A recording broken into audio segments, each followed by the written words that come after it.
Hello అండి అందరికీ welcome back to our channel మా చిన్ని లైఫ్.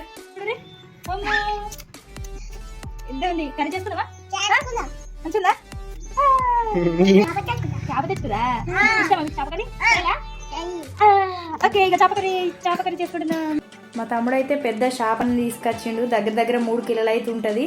మేమైతే అట్లాంటి పెద్ద చేపని అయితే ఎప్పుడు తెచ్చుకోలేదు, ఇదే ఫస్ట్ టైం. ఏం చేస్తున్నావు? అనుకున్నాం కదా మనం అనుకోవడానికి కదా అనుకుందాం. ఏది చేప ఏదాకు అందుందా? నేనే అవుతున్నా చేప ఇద్దాము. అది అనుకుందామా? పోతే మామయ్య పో. ఎందుకు చేపలు బతుకుతావా అనుకున్నా? బతుకుతే మంచిగా. తమ్ముడు అయితే చేప పోటు రాకుతుండు. అది పెద్ద చేప కాబట్టి అటు జరుగుతుంది ఇటు జరుగుతుంది. వానికేమో రాకత్తలేదు. పెద్ద చేపను రాకుడు అంటే పెద్ద గగనమే రాకుతాను మెల్ల.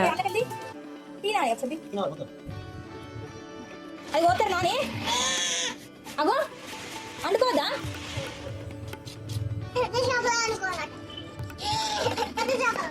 వెళ్ళేయమంటావా? నీళ్ళలో వేయమంటావా? నీళ్ళలో నటే తీసేది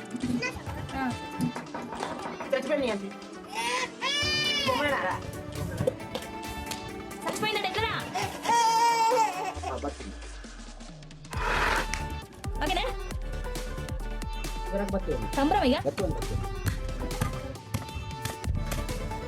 మా తమ్మునితో ఒక్కొనితో అయితే లేదని అయితే అలా ఫ్రెండ్ని అయితే తీసుకొచ్చుకుండు. ఆయననైతే రాకుతుండు ఇక చేప పోటు.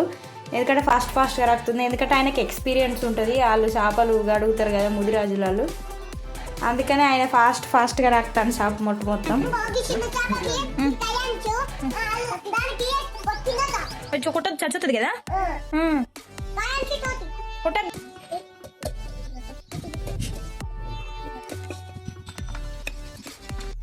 ఇక చేపలు అయితే పోసిండు. మొత్తం శుభ్రంగా కడగాలి కాబట్టి కడుగుతుండు.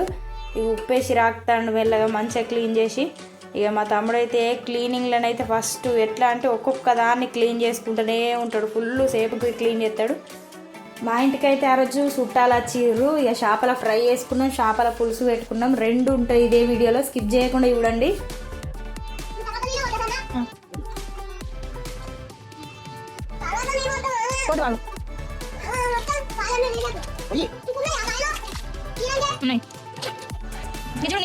మామ కోడలు కలిసి అయితే ఇద్దరు కలిసి చేప ముక్కలు అయితే కడుగుతుర్రు. ఇక ఇద్దరు కలిసి అయితే శుభ్రంగా కడుగుతుర్రు. చేప ముక్కలు అయితే పులుసు పెట్టుకుని అర్ధగంట ముందే మ్యారినేట్ చేసి పెట్టి మసాలా కొంచెం పసుపు వేసి నూనె పోసి అయితే మ్యారినేట్ చేసి ప్రతి ముక్కకు మంచిగా పట్టేటట్టు అయితే కలుపుకోవాలి. చేప ముక్కలు మ్యారినేట్ అయ్యేలోపు అయితే ఒక 2 పెద్ద సైజు ఉల్లిగడ్డలు అయితే కోసుకొని అయితే వేయించుకుంటున్నా. పెంచు మీదనైతే గోల్డెన్ కలర్ వచ్చేదాకానైతే వేయించుకోవాలి. ఇట్లయితేనైతే చేపల పులుసు మంచిగా ఉంటుంది టేస్ట్. గోల్డెన్ కలర్ అయితే వచ్చేదాకా వేయించుకొని అయితే తీసుకున్నా. నేను వేయించుకున్న ఉల్లిగడ్డలు అయితే గ్రైండర్ అయితే పట్టుకుంటున్నా. ఎల్లిపాయలు ఉల్లిగడ్డలు 2 అయితే గ్రైండర్ పట్టుకున్నా. ఎల్లిపాయలు కూడా టేస్ట్ ఉంటుంది. ఎల్లిపాయలు వేయించిన అవసరం లేదు కానీ ఉల్లిగడ్డలు అయితే వేయించి ఎల్లిపాయలు పచ్చిగా గ్రైండర్ పట్టుకోవాలి. చేపల పులుసుకి అయితే అన్నీ రెడీ పెట్టుకున్నాం కదా. ఇక చేపల పులుసు అయితే వేసుకుంటున్నా. ఫస్ట్ అయితే నూనె పోసి బగారాకు, లవంగాలు, ఆలక్కాయలు, చెక్క, కస్తూరి మెంతి అన్నీ అయితే వేసుకొని మంచిగా గోలించుకోవాలి. తర్వాత ఉల్లిగడ్డ పేస్ట్, అల్లం అయితే వేసుకొని గోల్డెన్గా అయ్యేటట్టు వేయించుకొని తర్వాత పసుపు అయితే వేసుకోవాలి. చింతపండు ఫస్టే నానబెట్టుకున్న చింతపండు అయితే చింతపులుసు పోసుకోవాలి. అందులో మనకు తగినంత పుల్లగా ఎంత ఉంటుందో అంత తగినంత పోసుకోవాలి. అందులో కారం, ఉప్పు అయితే వేసుకొని బాగాసేపు అయితే మరగనియాలి. ఈ పులుసుని కొంచెం మరిగినాకనైతే మెంతి పొడి వేసుకోవాలి. మెంతి పొడితో టేస్ట్ వస్తుంది. పులుసు మంచిగా మరిగినాకనైతే చేప ముక్కలను అయితే వేసుకోవాలి. ఒక్కొక్కటి విడివిడిగా పక్కపొంటి అయితే వేసుకోవాలి. చేప ముక్కలు ఇచ్చుక పోకుండానైతే మంచిగా మెల్లగా వేసుకొని మెల్లగా కలపాలి. చేపల పులుసు అయితే అయ్యింది. ఇక లాస్ట్కి అయితే కొత్తిమీరకి అయితే వేసిన చేపల పులుసు రెడీ. కొన్ని చేప ముక్కలు అయితే ఫ్రై చేసుకున్నాం. కారం, ఉప్పు, మసాలా, ఒక లెమన్ అయితే విండుకొని ఒక ½ అన్ అవర్ అయితే మారినేట్ చేసి పెట్టుకున్నా. మసాలాలు అన్ని ముక్కలకు మంచిగా కలుపుకోవాలి, మంచిగా పట్టేటట్టు. అట్లయితేనే ఫ్రై మంచిగా టేస్ట్ ఉంటుంది. అన్నిటికీ కలిసేటట్టు అయితే కలుపుకున్నా. చేప ముక్కలు అయితే డీప్ ఫ్రై అయితే చేసుకున్నా. చేప ముక్కలు అయితే ఫ్రై చేసుకుంటేనైతే సూపర్ ఉన్నాయి. కరకర చూడు ఎంత మంచిగా వచ్చిందో.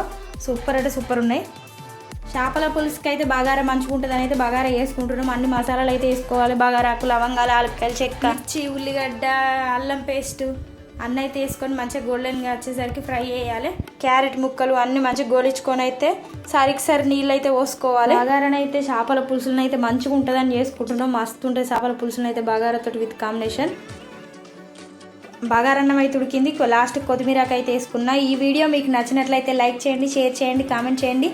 మా ఛానల్ని సబ్స్క్రైబ్ చేయండి. Thank you for watching.